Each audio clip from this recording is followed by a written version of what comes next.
Dans l'évangile d'aujourd'hui, Jésus nous parle de la fin des temps, de la venue soudaine du Fils de l'homme. Il nous rappelle que ce sera comme au jour de Noé, comme à Sodome et Gomorrhe.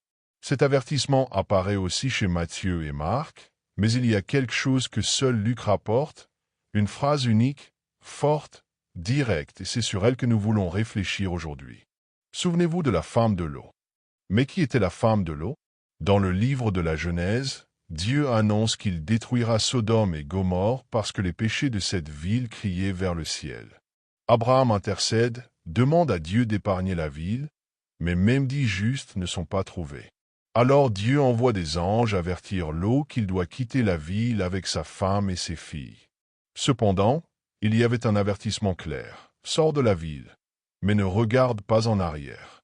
Car Dieu ferait pleuvoir du feu et du soufre sur cet endroit. Mais au milieu de la fuite, la femme de l'eau se retourna. Et elle devint une statue de sel. Et Jésus nous dit, souvenez-vous de la femme de l'eau. Qu'est-ce que cela signifie?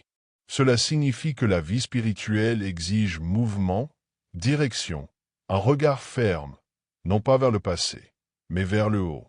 La fuite de l'eau n'est pas seulement une histoire ancienne. Elle est l'image de notre propre fuga mundi, le mouvement intérieur nécessaire pour nous détacher du monde et élever notre cœur vers Dieu. Nos vies, dit saint Paul, sont cachées avec le Christ dans les hauteurs. Et celui qui reçoit l'appel de Dieu à marcher vers le ciel, mais reste attaché aux choses de la terre, risque de devenir spirituellement paralysé. Comme la femme de l'eau, beaucoup commencent bien. Ils quittent le péché, abandonnent une vie mondaine, commencent à marcher avec Dieu.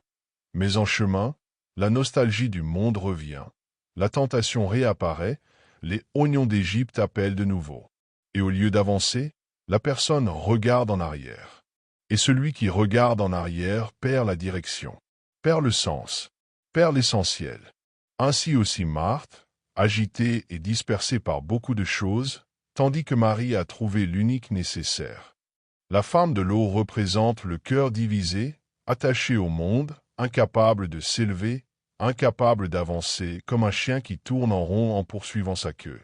Lorsque nous nous attachons trop aux choses de la terre, nous devenons comme elle, des statues de sel, paralysées dans la vie spirituelle. C'est pourquoi Jésus insiste. Souvenez-vous de la femme de l'eau. Élevons nos cœurs. Cherchez les choses d'en haut, laissez ce qui pèse, ce qui attache et tire vers le bas. Le ciel est notre destinée. Le Christ est notre chemin. Et la grâce est la force qui nous fait avancer. Que le Seigneur nous accorde aujourd'hui un cœur libre, obéissant, ferme, un cœur qui ne regarde pas en arrière, mais marche toujours vers lui. Que Dieu vous bénisse.